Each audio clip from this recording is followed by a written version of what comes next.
హారిక గారు, చెప్పండి. Mat 2తోని full fledged producer అయ్యారు. ఈ ప్రాసెస్లో మీరు ప్రొడ్యూసర్గా ఏం నేర్చుకున్నారు? వంశీ గారు మీకు ఇచ్చిన ఇన్పుట్స్ ఏంటండి? Guidance throughout the film ఉంది మీరు అన్నట్టే, కానీ more than him telling me నువ్వంటూ సెట్లో ఉండి నువ్వే నేర్చుకో ట్రావెల్ అయ్యి అనేది ఒక అడ్వైస్ నేను తీసుకున్నా. So business wise of course he's a master mind, కానీ ఆ ఆస్పెక్ట్లో మేబీ నేను కొంచెం నేర్చుకోవాలేమో, కానీ ఆన్ సెట్ ఇవన్నీ ఉండి ప్రీ ప్రొడక్షన్ పోస్ట్ ప్రొడక్షన్ చూసుకొని నా అంతటి నేనే నేర్చుకున్నా. మీ చాయిస్ ఆఫ్ జోనర్ ఏంటండి?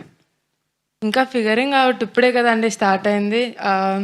నాకైతే పర్సనల్గా సూపర్ హీరో ఫిల్మ్స్ ఇలాంటి ఇష్టం.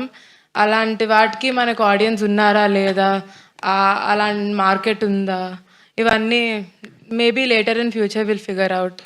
సూపర్ హీరో కథ దొరికితే ఏ హీరోతో చేయాలనుకుంటున్నారు? కథ దొరికినప్పుడు ఆలోచిస్తా. అంటే నాకు ఫేవరెట్ హీరోస్ ఉన్నారు, కానీ వాళ్ళకి సూట్ అవ్వచ్చు అవ్వకపోవచ్చు. సో కథ దొరికినప్పుడు ఆలోచిస్తా. నాని నితిన్ గారు, హాయ్ అండి, మై సెల్ఫ్ హేమమాలిని. సో